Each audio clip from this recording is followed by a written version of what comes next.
साधारणपणे ना तहकूब 4 ते 5 विषय, त्याच्यापैकी एक नंबरचा जो विषय तहकूब असायचा, कारण मेट्रोचा विषय होता तो. मेट्रोला आपल्याला फंड्स जे द्यायचे महापालिकेला, तर त्यांना आपण ही माहिती घेतली त्यांच्याकडून सर्वप्रथम की निगडी ते चिंचवड स्टेशन इथल्या ज्या मेट्रोचं काम चालू आहे, तर तिथलं काम चालू असताना खालचा जो रस्ता आहे हा पूर्णपणे त्यांनी खराब केलेला आहे. तर त्यांना मेट्रोच्या अधिकाऱ्यांना आज सूचना दिलेल्या आहेत की बाबा तुम्ही पहिला आमचा तो रोड नीट करून द्या. तुम्ही जो आमचा रोड जोपर्यंत नीट करून देत नाही तोपर्यंत त्यांनी वेळ सांगितली, 15 दिवसात आम्ही ते करून देतो. मग तो एक नंबरचा जो त्यांना फंड्स द्यायचा विषय होता तो आपण 2 आठवड्यासाठी तहकूब केलेला आहे. साधारण 50 कोटी होता तो, तर तो 2 आठवड्यासाठी तहकूब केलाय. आणि त्याच्यानंतर एक किऑक्सचे विषय आहेत आपल्याकडे, आकाश चिन्ह विभागातून ते विषय आलेले आहेत. त्याची संपूर्ण माहिती द्यायला सांगितली होती. 64-65 नंबरचे विषय बघा, 63, 64, 65. तर त्याची माहिती द्यायला सांगताना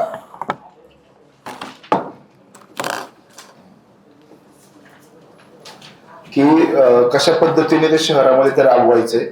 खरं तर तो विषय आर्थिक उत्पन्नाचाच दिसतोय की महापालिकेला त्याच्यातून आर्थिक उत्पन्न होईल जागोस्त, परंतु त्याच्यामध्ये काही सबमिशन्स आहेत आमचे की जे किऑक्स खांबावरती लागतील तर ते एक स्टँडर्ड साईजचे असले पाहिजे, ते एका डिझाईनचे असले पाहिजे, जेणेकरून शहरामध्ये पुढेही असं ते खराब दिसायला नको किंवा ट्रॅफिकला अडचण व्हायला नको किंवा नागरिकांना त्याच्यापासून कुठल्याही पद्धतीची इजा नको व्हायला, यासाठी त्यांना प्रेझेंटेशन मागितलंय.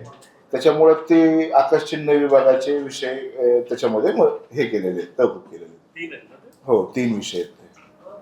आणि बाकी ह्याच्यामध्ये सूचना दिलेल्या आहेत स्टँडिंग मध्ये की बाबा पाणी संदर्भामध्ये जे आपला मास्टर प्लॅन असणार आहे महापालिकेचा, तो की बाबा कशा पद्धतीने आपलं पाणी आपल्या शहराला कुठल्या कुठल्या पद्धतीने वाढेल, त्याला अपेक्षित असलेला खर्च, त्याचं चांगलं पद्धतीचं प्रेझेंटेशन, म्हणजे तुमचं पवनाबंद जलवाहिनी असू द्या किंवा आपलं भामा स्टेटचं आता टेंडरला आहेच काम, ते होईल लवकर.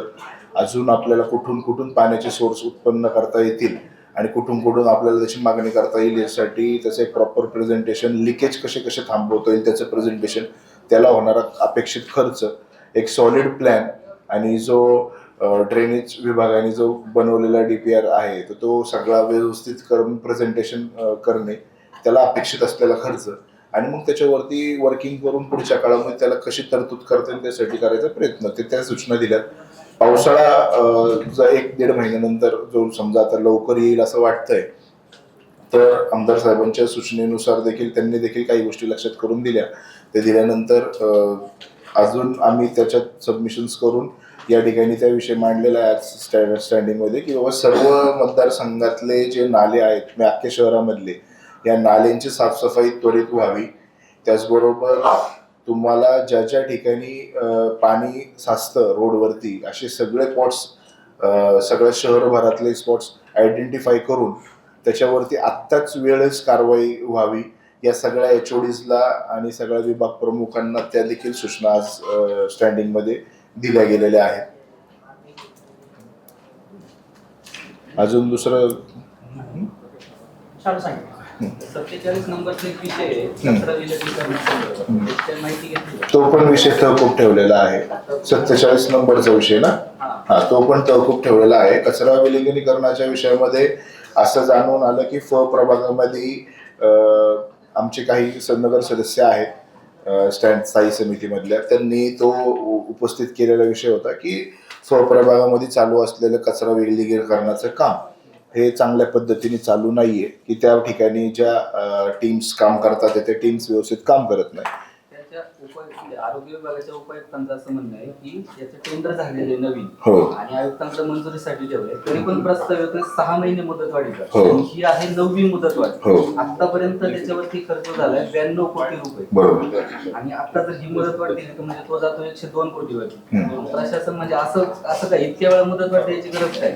मुळात तोच आमचा प्रश्न होता आजच्या स्टँडिंग मध्ये की बाबा ही मुदतवाढ तुम्ही आमच्याकडून जी मागताय ती एकदम चुकीच्या पद्धतीने मागताय. आता ही तसं बघायला गेलं तर 2-3 महिने ऑलरेडी तो माणूस काम करतोय आणि पुढचे 3 महिने म्हणजे जून पर्यंत त्यांनी मुदतवाढ मागितलेली आहे. त्यांना आपण असं सूचना दिलेल्या आहेत की जर तुम्हाला याचं टेंडर करायचंय तर तुम्ही ते टेंडर मुदतीत झालं पाहिजे. आणि मग त्यांच्याकडून असं सांगण्यात आलं की ऑलरेडी त्या कामाचं टेंडर झालेलं आहे. जी माहिती तुम्हाला मिळाली तीच की ते काम आपण तर टेंडर झालंय तर ते लवकर आपण देऊ शकतो. त्यावेळेस त्यांना विचारणा आमची झाली तर त्यावेळेस लक्षात आलं की ते टेंडर एकाच व्यक्तीला अख्ख्या शहराचं भेटलेलं आहे. म्हणजे एकाच व्यक्तीला, आता पहिलं जर आपण पाहिलं तर 3 कंपनी होत्या त्या कामासाठी, आत्ता जर पाहिलं तर एकच कंपनी आहे. आणि त्या पण कंपनीबद्दल काही नगर सदस्यांनी त्या भागातल्या स्टँडिंगच्या सदस्यांनी काही शंका उपस्थित केल्या. त्यामुळं कमिशनर साहेबांना आणि विभागांना आम्ही अशा सूचना केल्या की त्वरित जसे झोन आहेत म्हणजे 8 झोन असतील तर हे टेंडर तेवढे व्हावेत वेगळे वेगळे आणि एकाच व्यक्तीला नाही भेटलं पाहिजे. जर ते वेगवेगळ्या लोकांना भेटलं तर त्यांच्यात ते कॉम्पिटिशन होईल आणि कॉम्पिटिशनमध्ये ते चांगल्या पद्धतीने काम करतील. त्यामुळे कुणाची एकट्याची आपल्या शहरावरती मनमानी अशा विषयांमध्ये नको, म्हणून ते देखील त्यांना आपण आज सूचना केल्यात की ते त्वरित तुम्हाला जे पुढचे 3 महिने आमच्याकडून भेटतात, म्हणजे कागदावरती 6 महिने असले तरी त्याच्यातले 3 महिने ऑलरेडी झालेले आहेत, तर पुढच्या 3 महिन्याच्या आतमध्ये मुदत जरी आम्ही देत असलो तरी ते 1 ते 1.5 महिन्यातच नवीन काम कसं निघेल आणि चांगल्या पद्धतीने काम कसं होईल त्याच्यावरची जे असणारे जे सुपरविजन आहेत ते आपल्या महापालिकेचे कर्मचारी असले पाहिजेत आणि त्या महापालिकेच्या कर्मचाऱ्यांनी त्यांच्यावरती चांगल्या पद्धतीचे लक्ष ठेवून त्यांच्यामध्ये काम करून घेतलं पाहिजे. त्यासाठी तो विषय आज तहकूब ठेवलाय. पुढच्या आठवड्यात त्यांना प्रेझेंटेशन सांगितलंय की बाबा तुम्ही त्याच्याबद्दल आम्हाला प्रेझेंटेशन द्या की बाबा कशा पद्धतीने तुम्ही चांगल्या पद्धतीने पुढच्या काळात काम करशील. पाण्यासंदर्भातल्या ज्या सूचना आहेत, पाण्यासंदर्भातल्या तुम्ही दिलेल्या सूचना त्याच्यावर अधिकाऱ्यांनी काय उत्तर दिलं? त्याच्यावरती त्यांनी असं उत्तर दिलं की बाबा आमचं ऑलरेडी त्याच्यावरती काम चालू आहे, परंतु काही वर्किंग करत असताना बजेटचं प्लॅनिंग आम्ही करतोय, फंड्स कुठून आणायचं त्याचं आम्ही प्लॅनिंग करतोय. त्याच्यामध्ये त्यांचं असं म्हणणं होतं की हे काम आम्ही एकटे नाही करू शकत, नगर सदस्य आणि आपण एकत्र मिळून जनरल बॉडी असेल या सगळ्यांनी मिळून एकत्र मिळून उद्याच्या काळामध्ये ठरवावं लागेल की कशा पद्धतीने पाण्यावरती पॉलिसी करायची. तर त्यामुळे आम्ही त्यांना सांगितलं की तुम्ही तुमचं फायनल प्रूफ जे आम्हाला लक्षात येते ते आम्ही तुम्हाला सांगितलं की पण बंजलवाहिनीचं लवकर काम मार्गी लागलं पाहिजे किंवा आपले जे लिकेजेस आहेत ते सॉल्व्ह झाले पाहिजे, रावेत बंधाऱ्यावरचं काम लवकर झालं पाहिजे. तर ह्या सूचना आम्ही दिल्या, परंतु त्यांच्याकडून जे घेतल्या याचं सगळ्याचं व्यवस्थित प्रेझेंटेशन करा आणि निश्चित आम्ही तुमच्या प्रत्येक याच्यासाठी पाण्याच्या विषयासाठी पॉझिटिव्ह असणार आहे. गळती रोखण्यासाठी 18-19 पासून तेच कारण देतात. हो. काम चालू आता 7-8 वर्ष. त्याच्यासाठीच फायनल फुलप्रूफ प्लॅन मागितलाय. आतापर्यंत काय होतं की आमच्या असं लक्षात आलं की ते प्रशासनाकडून कधी कधी इथं हे काम केलं तर पाण्याचा प्रॉब्लेम सॉल्व्ह होईल, ते काम केलं तर सॉल्व्ह होईल. ऍट अ टाइम तुम्ही आम्हाला सांगा हे पण करणं गरजेचं आहे, हे पण करणं गरजेचं आहे. हे सगळं केलं तर कुठं नाही कुठं सगळ्या गोष्टींची एक दुसऱ्याला चेन असते. ज्यावेळेस आज तुमचं भामा स्केटच्या जवळ आपण जे आपल्याला आता हे करायचंय जॅकवेलचं अजून एक काम करायचं किंवा ते दुसरे अजून एक वॉटर लाईन आपल्याला तिकडं जॉईन करायची आहे, तर ती केल्यानंतर देखील तिकडं अजून एक पाण्याचा सोर्स वाढणार आहे. मग हे जे सगळं वाढणारे सोर्सेस आहेत या सगळ्याचं फुल प्रूफ सिटी प्लॅन द्या. नवीन येतील ते येतील, परंतु गळती जर रोखली साधारण 240 MLD पाणी आपल्याला मिळू शकते. बरोबर. ती नसती गळती रोखली तर 7-8 वर्ष काम करताय. त्याच्यासाठीच आता त्यांना एक टाइम बॉन्ड आम्ही फायनल करून दिलेला आहे की पुढच्या 15 दिवसाच्या आतमध्ये आम्हाला ह्याचा मास्टर प्लॅन पाहिजे पाण्यासंदर्भात, की पाण्यासंदर्भात गळतीचा प्रॉब्लेम असो कुठलाही प्रॉब्लेम फायनल फुल प्रूफ प्लॅन पाहिजे आणि त्या HODsने त्या विभागाने त्याची जबाबदारी घेतली पाहिजे की आम्ही हे जबाबदारीने हा प्लॅन तुमच्या पुढे देतोय. नवीन निविदेबाबत काय चर्चा किंवा ठेकेदार बदलण्याबाबत काय चर्चा? नवीन निविदा सांगितलेली आहे काढायला, नवीन निविदा निघालेली देखील आहे आणि ठेकेदार आता जे काय कोणी पण येईल तर टाइम बॉन्ड मध्ये ते काम संपवायचं ठरलेलं आहे की 9 महिन्यामध्ये ते काम कुठल्याही पद्धतीत संपवायचंच आहे. कमिशनरांनी देखील त्याच्याबद्दल आम्हाला शाश्वती दिली की ते स्वतः पर्सनली वीकली त्या ठेकेदाराची मीटिंग्स घेऊन कामाचा प्रोग्रेस आढावा देतील आणि फुल स्पीडने ते काम पूर्ण करून घेतील. शिक्षण विभागाचा एक विषय आहे डेटा एंट्री ऑपरेटरचा. त्याच्यात रिंग झाली असं नाही वाटत. 17 ठेकेदार येतात, 17 ठेकेदार एकच दर कसं काय सादर करतात? 17 ठेकेदारांपैकी 17च्या 17 एकच दर देतात, असं कसं? त्याच्यात काय वाटत नाही का असं काही वेगळं? जेव्हा 17 ठेकेदार येतात त्यावेळेस वेगळं न वाटायचं कारण काय असतं की हा कामगारांचा विषय, म्हणजे ह्याच्यामध्ये मॅनपॉवर लागते आणि मॅनपॉवर ज्यावेळेस लागते तर मॅनपॉवरचं बेसिक वेतन जे आहे हे ठरलेलं आहे. बेसिक वेतन ठरलेलं असल्या कारणाने ते तसं आलं असेल असं माझा एकंदरीत अंदाज आहे. तरी देखील तुमची कुठली शंका असेल तर पुन्हा एकदा त्या विभागाकडे आपण त्याची परत एकदा माहिती घेऊ. 18 नंबरचा विषय आहे पब्लिक सायकल शेअर. हां आपल्याकडे पहिल्यांदा बंद झाला होता, आता परत सुरू करतात. हां 18 नंबरचा 18 नंबर तेच म्हटलं मी. तेव्हा सायकल शेअरिंग होतं, हो आता इझी पेडल.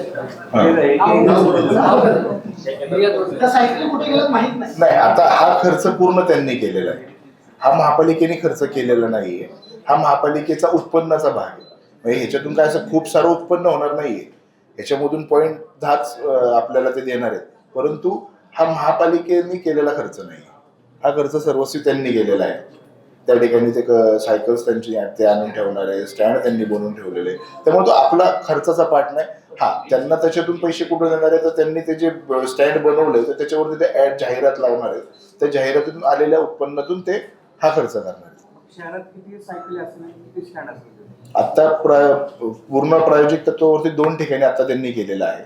ते सक्सेस त्याचा रेशो कसा येतोय, जसं तुम्ही मला मगाशी सांगितलं की बाबा सायकल गेलं हे गेलं, तर तसं ह्या ठिकाणी कसं चालतंय त्या धर्तीवरती पुढच्या काळामध्ये आपल्याला शहरभर कसं करता येईल आणि मग शहरभर करताना पुढच्या वेळेस त्याची बिडिंग होईल, पुढच्या वेळेस त्याचं उत्पन्न वाढेल. आज एका संस्थेला जर ते चांगल्या पद्धतीने करायला जमलं तर दुसऱ्या पण संस्था इंटरेस्टेड होतील ते काम करायला. मग त्या संस्था जर आल्या तर आपल्याला महापालिकेला त्याच्यातून उत्पन्न वाढेल. आता हे 2 चालू आपण इकडे केलेले आहेत. पिंपळे सौदागर रोडचा जो आहे लिनियन गार्डनचा रोड, त्या रोडला आता सध्या चालू केलेला आहे. 52 नंबरचा विषय डीपी संदर्भात. इंग्रजीमध्ये पुस्तकं होते 400 का 500 पानाचे, ते मराठीमध्ये छापले. हो सूचना हरकत आता पूर्ण झाले. हो जेव्हा आता सुनावणीची वेळ आहे, हो. आता पण मराठीमध्ये ते छापले. नाही, हे आता हे ना एकदम कौतुकास्पद आपल्या शहरातल्या या 2 मुलांची, आपण शहराने आपल्या खरं अशा युवकांची तरुणांचा का कौतुक करावं. आता हे जे 2 मुलं आहेत त्यांनी अख्ख्या शहराचं नाव हे केलेलं आहे ह्याच्यामध्ये जो आमचा अनिश काळगोरा आहे, त्याचबरोबर दुसरा त्याचाच बंधू आहे, ह्यांनी यांच्याबरोबर काही बाकी जणांची मदत घेऊन अख्ख्या महाराष्ट्रावर हे लागू व्हावं. ज्यावेळेस डीपी होईल तर तो डीपी हा मराठीमध्ये पण असला पाहिजे. हे आत्ता त्यांनी ते नियम करायला लावलेला आहे आणि तो करायला लावल्याबद्दल आपलं त्यांच्याबद्दल कौतुक आहे. ती खंत तुमच्या मनामध्ये जी आहे ना ती माझ्या मनामध्ये वेळ आली की त्यावेळेस आम्ही आत्ता त्यांचा संस्कार करताना आम्ही असं पण म्हटलं की काही सूचना हरकती 55,000 आल्यात, ते मे बी थोड्या वाढल्या देखील असतं जर ते पहिलंच मराठीमध्ये असतं तर. परंतु ठीक आहे, त्यावेळेस नव्हतं, पण येणाऱ्या काळामध्ये ते जर होत असेल तर निश्चित फायद्याचे. मागे आपण म्हटलं होतं पदाधिकाऱ्यांच्या गाड्या संदर्भात, हो. भाडेतत्वाच्याऐवजी स्वतः जॉब, असं काय किती लोकांनी घेतलं? आता 2-3 लोकांनी आतापर्यंत घेतलेले आहेत, त्याच्यामुळे निश्चितपणे आपले पैसे वाचलेले आहेत. अजून पुढच्या काळामध्ये किती लोक घेतील मी तुम्हाला 1 महिन्याभर प्रॉपर आकडा त्याचा सांगू शकतो. गाड्यांचा विषय निघाला म्हणून तो एक विषय सांगतो की पार्किंग पॉलिसी बद्दल देखील आज आपण सूचना दिलेल्या आहेत. आज शहरामधले जे आपला दळणवळण विभाग आहे, या दळणवळण विभागाकडं फक्त 30 मीटरच्या पुढचे रस्ते होते, तर आपण कमिशनर साहेबांना सांगितलं की बाबा या दळणवळण विभागाकडं 18 मीटरच्या पेक्षा जास्त जेवढे रस्ते असतील या सगळ्या रस्त्यांची जी ट्रॅफिक असेल, या ट्रॅफिकला ज्या ठिकाणी टर्निंगला पॉइंट्सला तो फाईन टर्न बसला पाहिजे, ह्याच्यासाठी काय काय उपाययोजना केल्या पाहिजे, सिग्नल्स कसे पाहिजे.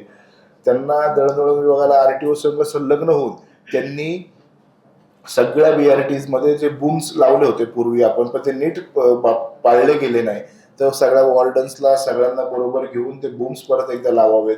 त्या BRT मधून तुमच्या बसेस ज्या जातात, त्या स्कूल बस ज्या रेग्युलर असतात, ज्या आपल्या कॉलेजच्या बस, तर तुमच्या कंपनीच्या बस ज्या रेग्युलर बसेस असतात आणि पालिकेच्या बस अशा एकंदरीत धावाव्यात, अशा काही सूचना दिल्यात. मी ह्याचा सगळ्याचा मास्टर प्लॅन करा. हा मास्टर प्लॅन करताना पार्किंग पॉलिसीमध्ये ज्या ठिकाणी पार्किंग स्पेसेस क्रिएट होतील हे देखील या विभागाने करावं. आणि ते लवकरच लवकर कमिशनर साहेबांना सांगितलं की तुमच्या ह्या दळणवळण विभाग असेल किंवा काही सदस्य असतील समितीच्या मार्फत स्थायीकडं ह्याचं प्रेझेंटेशन येऊ द्या की पार्किंग पॉलिसी कशी असेल, आणि ती पार्किंग पॉलिसीचं प्रेझेंटेशन आल्यानंतर आम्ही निश्चितपणे त्याच्यावरला मान्यता देऊन पुढे जनरल बॉडीला पाठवू शकतो. मागे जी पार्किंग पॉलिसी केली होती हा त्याचं काय रद्द केली कुठली? मागच्या टर्मला जेव्हा पार्किंग पॉलिसी केली होती हा. Beyond parking. हा. ती अंमलातच आली नाही ना. ती जी तुम्ही बघितली ना तर ती, आणि त्याच्यामध्ये बऱ्याचशा त्रुटी वाटल्या असतील किंवा ती सक्सेस झाली नसेल, परंतु आता एक सॉलिड पार्किंग पॉलिसी ही बनवण्याची मागणी आमच्या सर्व सदस्यांनी पण तिचा त्या प्रश्न घेतला आणि सगळ्यांनी घेऊन तो लवकरात लवकर करावा अशी विनंती केली. त्यावेळेस ज्या रस्त्यावर उदाहरणार्थ टेल्कोची बॅकसाईड स्पाईन रोड तिथे पार्किंग प्लॉट केलेले होते, आता तिथे नो पार्किंग केलंय आणि पोलीस कारवाई करतात. आता हे निश्चित तुम्ही जे सांगताय ना, या सगळ्या सूचना एकत्रित करून आता आमच्या ताई समितीच्या मीटिंगमध्ये त्यांनी देखील त्यांच्या प्रभागातल्या रोडच्या संदर्भात सांगितलं, तिथं लागणाऱ्या अनधिकृत गाड्या, अनधिकृत टपऱ्या, अनधिकृत ह्या परिस्थिती व त्या ठिकाणी प्रत्येक नगरसेवकाचं देखील म्हणणे ऐकून घेऊन त्याच्या वॉर्डातले त्याला चांगली जास्त माहिती असते, तिथल्या अधिकाऱ्यांची माहिती घेऊन एकत्रित करून आम्ही ती पार्किंग पॉलिसी करणार. 36 नंबरचा विषय मंजूर केलाय का तो 25-22 कोटीचा? कशाचा आहे? PMPLचा विषय 36 नंबर.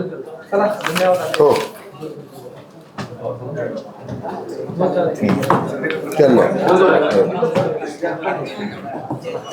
चलो.